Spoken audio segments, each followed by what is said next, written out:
All right, so when it comes to large SUVs, this is the one category in automobiles that I do not feel like Japan has an advantage. So right here we have two 2021 Ford Expedition Maxes, and this is a 2020, and these are Sequoia. This is a platinum, and then this is like a limited trim. So these are all higher up trims, and this is a 2021. I can't remember the year on that one. We'll see in a second. But we're going to take a look at the three of these real quick and these Sequoias. And I know that the Ford Expedition is a little bit larger than the Sequoia, but barring like size, I really have no preference. And honestly, I lean towards the Ford just because I know they're going to have the appropriate dimensions size-wise, and they're going to use that well. So automatically, opening this vehicle, you have an automatic running board, and it feels super solid, so it's easy to step in. And Ford, like, these are not luxury SUVs, so these look very, very utilitarian, and I love that. They're gonna last a while, and when you're driving a large SUV, you don't need to design it dainty. So we're gonna close the door. The door closes solid. I like this faux wood inlay. This is soft touch. You have metal, trim on these switches, which I love.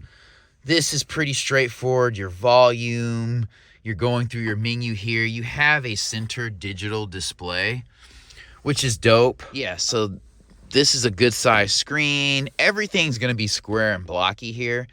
But in a 2021, I would expect wireless charging. You do have four-wheel drive. You have start-stop here. You do not have, thank God, a traditional parking brake. You have this electronic parking brake. And you have hill descent options here. Headlight options here. Memory seats. So this is a well-spec'd SUV. And then you have your drilled speaker grills, which are drilled out of plastic, but that's okay. And you have large cup holders here. You have heated and ventilated seats here. So when they say max, I guess this is maxed out. And you have a ton of storage down here. This is so cavernous, it's not even funny. You can put like a cooler down here. Like, that's crazy. I love that. Because if I have a large family, or I travel with me and maybe my nieces and nephews or something like that, I want a ton of space. And these seats are comfortable. They're flat. There is some bolstering in the front seats, but the other seats I already know are flat. This one has a massive panoramic roof that covers the first and second rows. Love that. So it does have LED interior lighting here, which I like. You have your home thing here. Your mirrors are lit up. It doesn't light them up to save energy. You have a plug here. I don't know why this is still a thing. I love the USB ports here, and I love that this is grippy for that charge pad. And yeah, I love that there's just one option with this thing, just to open it and put the body in. And then you have cup holders here, which is dope. So a ton of storage. I don't feel claustrophobic in this front seat, obviously. I like these handles that Ford does. The doors are big and solid, and I love the automatic running board. Only thing about this SUV that I don't like is the 3.5 liter EcoBoost engine. I do not trust Ford with that. These seats are flat, as are most SUV seats for the second and third rows in American makes. You have these chargers here, climate controls, media controls here. Love that. Cup holders for the second row are here. You can fit 3 people across. This SUV's wide enough. I would go on a trip. And even looking back here, it looks like there's like a ton of room. So we'll check that out. Let's go to the other side for a second for the third row. But I like the back of this SUV. It's nice. It doesn't look luxurious at all. I mean, it just looks like a big SUV. But it's not like an ugly design. This better be an automatic tailgate, but So that's dope. I mean, it's just super, you have to see this in person, but it's a super wide opening. And this is good space for a third row. So you have automatic controls to let the, you know, the rows up and down. And I assume that they're automatic. So one touch, holy crap, I love that. Bam, wow. Super dope. All right. So that one goes down a little bit more slowly, as does that one. And then you do have some space back here where you can put things. But, I mean, with both of these down, you are looking at a massive amount of space here. And then you have buttons back here in the third row to kind of move the front seats, the second row, forward and back. So I love that. And you can lift these up just as easily. So well done, Ford. And there's your button there. So I love, these are big and square, very meaty tires. These are 20-inch wheels. So, and I love the chrome accents here and the chrome running around here. There's the automatic running board. And then up here, you can see your sunroof, and you do have roof rails to put stuff up. So to get into the back, you just pull this lever and the seat just goes forward. Stepping back here, I mean, I don't know if this would be the most comfortable to ride in, but let's see. Oh man, this is good room back here. I could sit back here on a road trip. Now 3 across, and I would not want to sit back here longer than an hour, but for 2 people back here, I could sit back here for like a 4-hour road trip. We'd have to switch out with the other people past that. It doesn't feel super claustrophobic, and you can tell the clearance isn't, it's well calculated here and measured. That LED light's not gonna cut on. It's a smart system that prevents the battery from being drained, but you have vents back here. You have charge ports back here, cup holders, a place to put stuff. Really good. The kids can set the tablet here when they're done using it. All good things. And this is the other 2021. Looking inside, this one's about the same, so I'm not gonna go through it again. I mean, this is almost identical. There is no design difference. I like the lights at the bottom. I like that it's not just like 2 lights and then this huge massive grille. That's kind of annoying. So we'll check this one out. This is a 2020. And they all have accents in the lights, so that's super dope. This one has automatic running boards. So, I mean, it's all the same here. You got your pano roof, tons of room. So we'll hop into the Sequoia next. And so we'll start with this one over here. I like this color.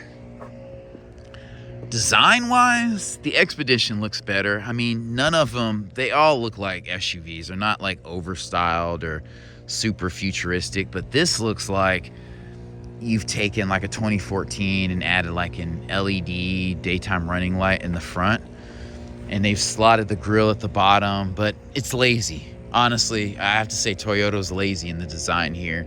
You have no turn signal accents. This is a 2021 Toyota Sequoia Platinum. It has a 5.7 liter V8, so I trust that, you know, a ton more than the Ford. But I will say though, driving wise, I bet the Ford Expedition is going to drive better just because the power is more linear from that turbo EcoBoost. Man, interior wise, there is no competition. This is a Platinum, a Sequoia Platinum, and look at this. I do not like this leather.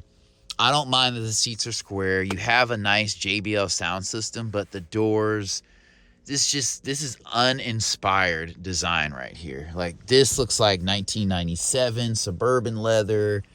You got your sunroof here, which you can probably option a bigger one. But yeah, I mean, yeah, the volume buttons and stuff, very old school. This button is just locking differential, tow haul, which is cool. You know, manual, probably suspension in the back. I don't like, these are heated and cooled seats, which is interesting. I mean, this looks like something out of a 1990s German luxury vehicle. You have this here. I mean, this is not the move here. Forward collision warning, lane keep assist, but look how small this display is in here. It's very tiny. Sorry, the sun is washing out everything. I mean, what are we doing with that? Like, this is not even lined. Why is that even in here?